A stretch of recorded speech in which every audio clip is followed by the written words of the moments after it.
Well then, Vincent Goodwill, since you traffic in reports, figured who better to ask, what the word on the street is, what's the word around the campfire? And you got you got your ear to the streets. Vincent Goodwill, I traffic in reports. And then, and I think this came up, and you correct me if I'm wrong, Vinny, you and Chris Haynes, it was a little crossover y'all had posted up and the good word with Goodwill came together on Yahoo.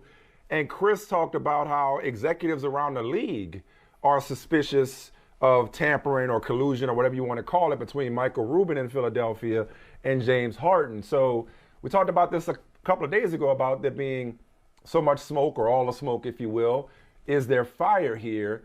Does it feel like James Harden may have one foot out the door already, guys?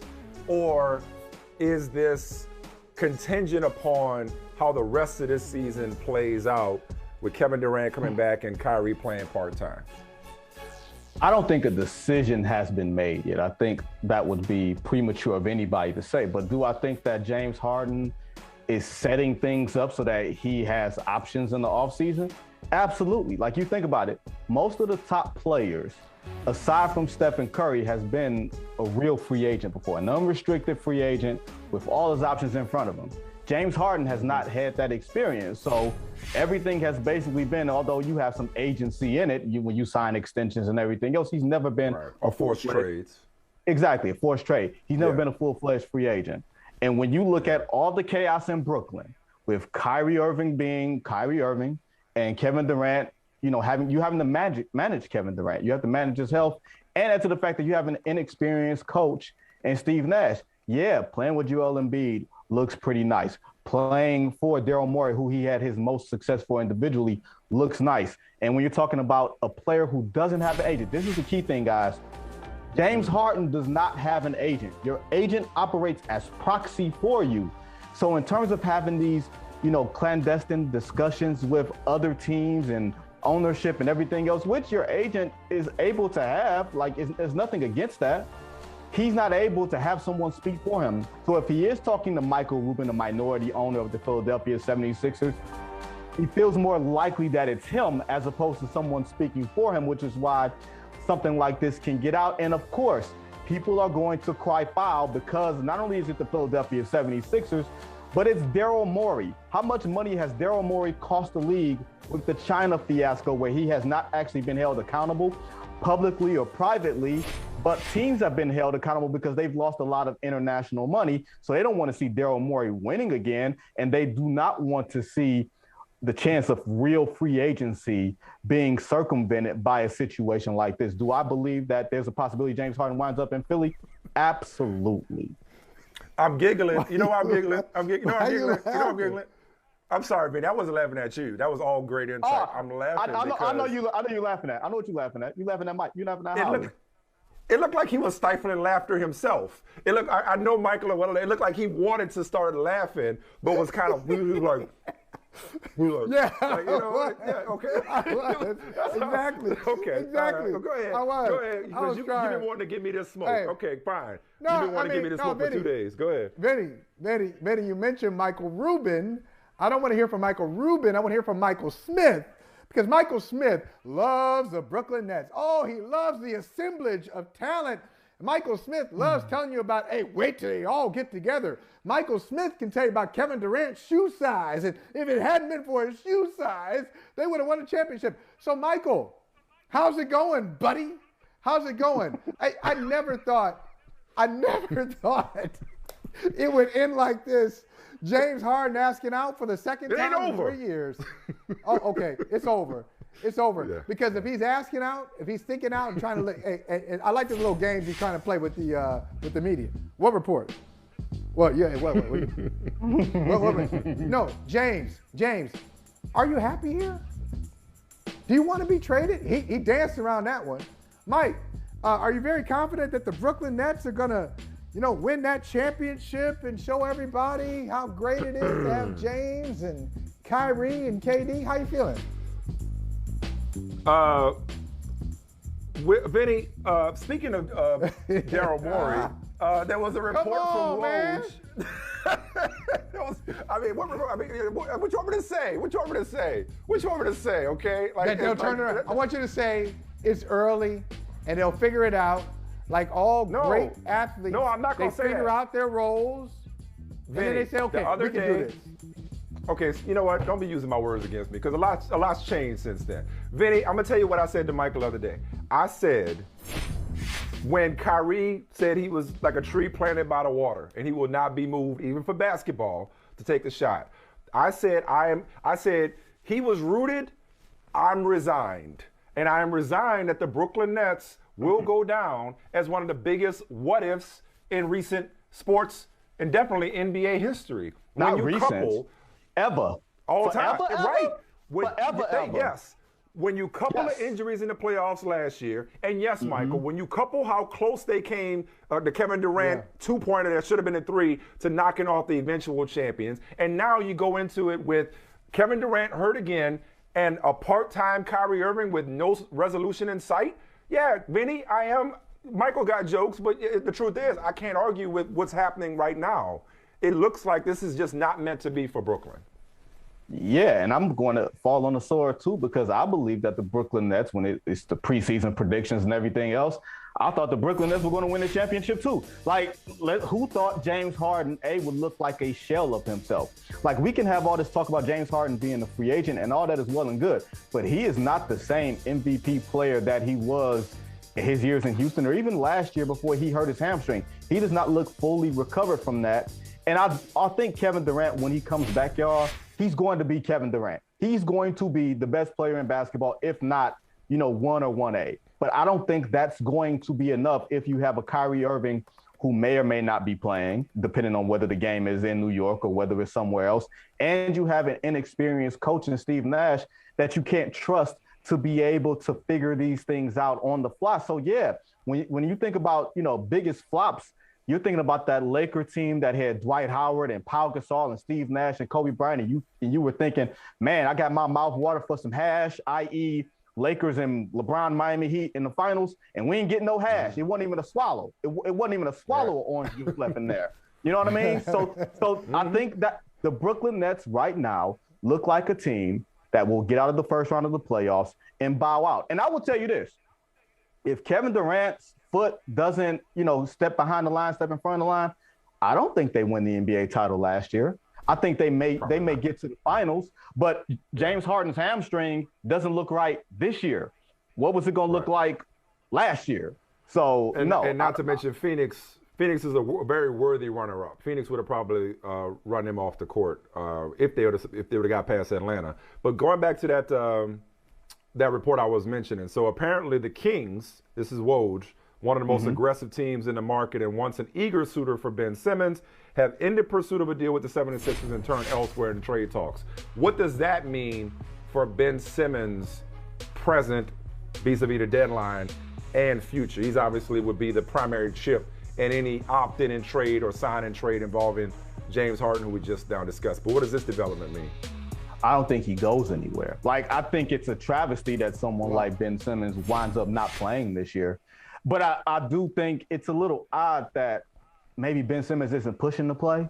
Not pushing to play with Philadelphia, but pushing just, making a bigger stink. Get me up out of here because I want to play ball, like that type of thing. He seems, you said the word resigned with Kyrie Irving and the Brooklyn Nets. He seems resigned to the fact that he's not going to be moved, and they're just sort of playing it the way that they're playing it. In Philadelphia, if you look at it, they are wasting an MVP caliber season of Joel Embiid. They are wasting maybe the best basketball Embiid will ever play, considering his health and the ticking time bomb that could be his knees and his back. And I think that's a travesty. I think it's really unfortunate that Daryl Morey keeps playing this long game when the short game in front of him is that the Eastern Conference is wide open.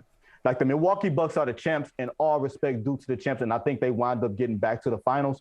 But they're as great as the East is, as better as the East is, Philadelphia could very well be that team. I think they're 2 games out. They very well could be that team that could basically blow everybody out of the water if you had a viable number 2 next to Joel Embiid. And it doesn't have to be Ben Simmons. It just has to be a body. It doesn't, you know what I mean? And I think Daryl Morey just overplayed his hand this entire way, and him basically saying, Sacramento has a deal that we can make and saying that on public radio and you know what I'm saying, everything else. And Sacramento gave them the middle finger and said, you know what, we moving on. And good for Sacramento. How many times can we say good for the Sacramento Kings? That might be not on my bingo card for today's show. I was going to say, not in the last 10 years for sure. You know, we talk about the Lakers a lot for obvious reasons, one of the high-profile teams in the league. And, you know, Vinny, historically, they've always been interesting if they bring in an interim coach. You know, Pat Riley was an interim coach way back in the day. Magic Johnson came in, was an interim coach. What would they do if they fire Frank Vogel? Like we keep saying, hey, they're going to Frank Vogel coaching for his job. But who's going to be that guy? I'm laughing at you because wait, hold on. You brought up Magic Johnson being the Lakers coach. Do y'all remember that stint? He was like 1-6. I know. I say interesting.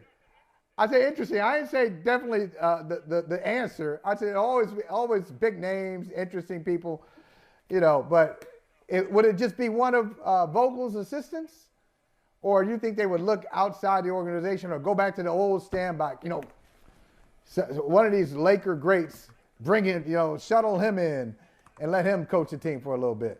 I think it would be really difficult to bring someone in 50 games into the season. Like, believe it or not, we are well over halfway through this NBA season. Like, we'll be closer to the 60-game mark when the All-Star game is here, and then it's going to be a sprint to the end of the season.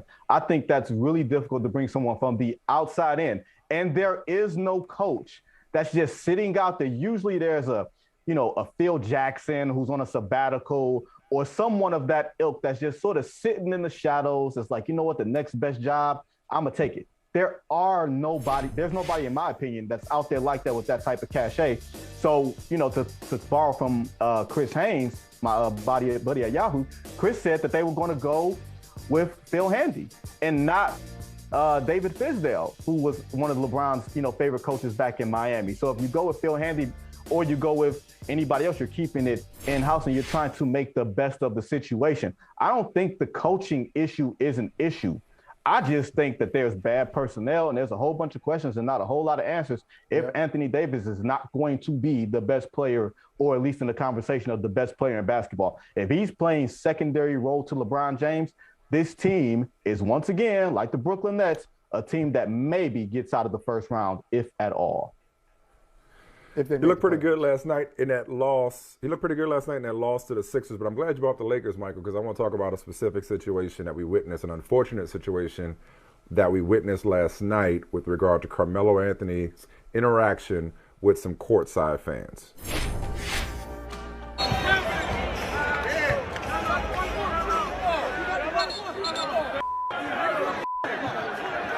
So apparently they were calling him boy several times, and Melo was not with the shits. Feels like we're here once in a while when it comes to fan-player interaction. Apparently this was rooted in him calling him boy. Now, you don't call any man a boy, especially a black man a boy, because we know in America, a black man historically has been a boy, and a black boy has been a man. But we know that's obvious to the three of us, should be obvious to anybody. So I'm inclined to believe that those fans knew exactly what they were doing by repeatedly calling him boy. Right. You guys can take this wherever you want to take it. But this is where I would like to take at least my portion of this conversation, if you guys would indulge me. Because when I'm thinking about this story and I'm watching it, I just wanted to, turn it down a little bit for me, Gary. Thank you. I just wanted to recognize the man that we're talking about, Carmelo Anthony. And I felt this way for years about Carmelo. Carmelo, for a long time, he's become more beloved and more respected by basketball fans as this aging veteran that he is now and this supporting actor. But for a long time, he was very polarizing. Carmelo can't win anything. Carmelo's never won anything, especially when juxtaposed with his draft mates, LeBron James and Dwayne Wade, and even Chris Bosh for that matter. Carmelo Anthony was a national champion at Syracuse. Carmelo Anthony is, I think, a 3-time gold medalist. He's been an incredible representative for a country that doesn't love us back.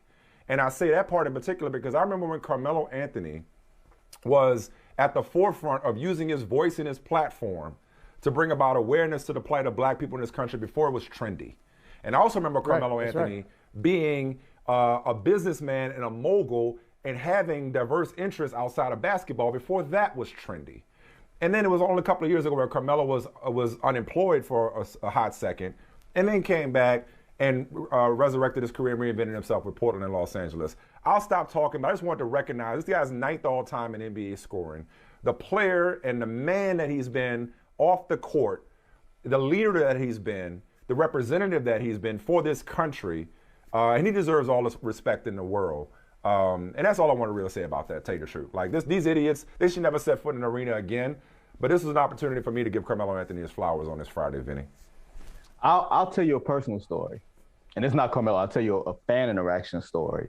My first year on the beat, so I'm 25 years old. I'm still pretty, young. I'm not 25 no more, but back then I was, 25. Y'all tried to talk about my age a couple shows ago. That just give y'all some reference. My hairline was still where it is now, so it might not have been that long ago. But I was in Memphis. And this fan from maybe 10 rows up was heckling Detroit Piston players.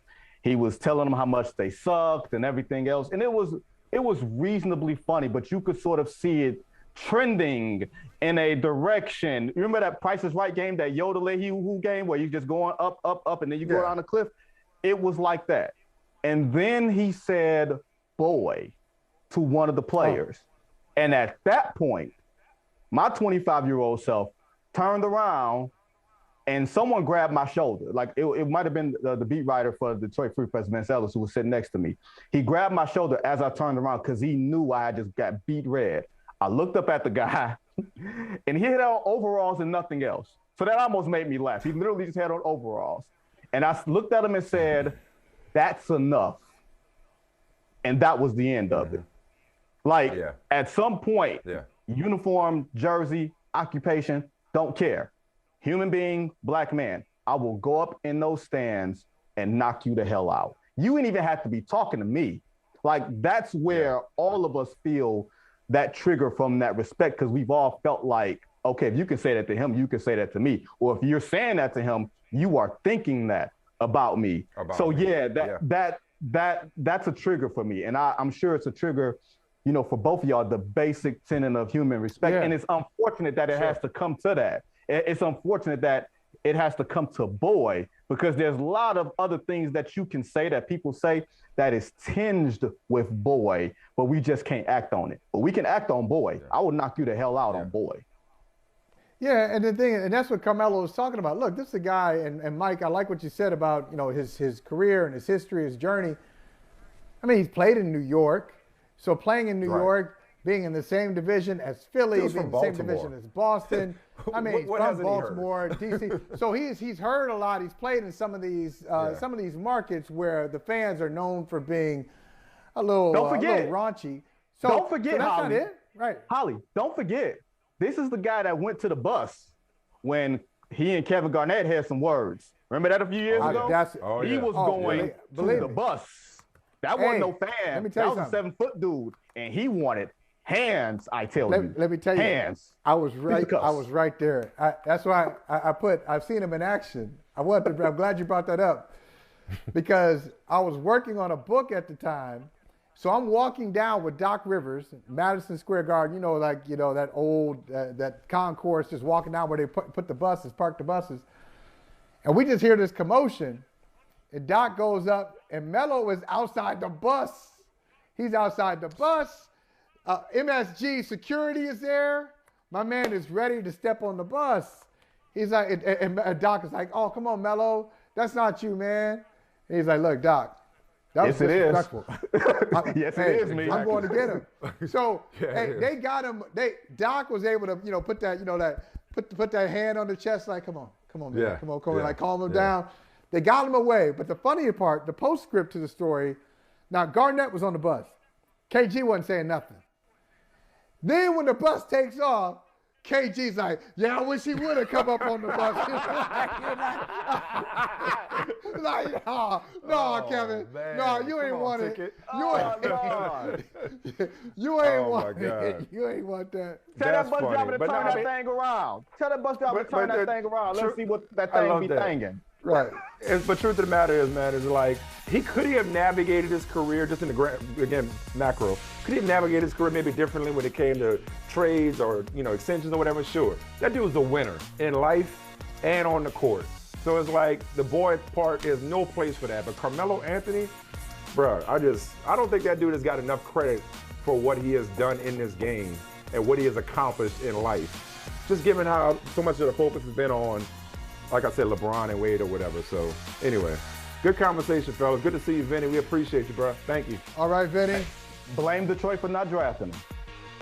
Oh, I wasn't going to bring right. that up. Or at least Bosh. One of them. Jerry. Yeah, Bosh. Jerry, sorry, Jerry. Hey, thanks for watching Brother from Another on YouTube. Make sure you hit subscribe before you leave, and be sure to watch us 3 to 5 p.m. Eastern Time on Peacock. Appreciate you.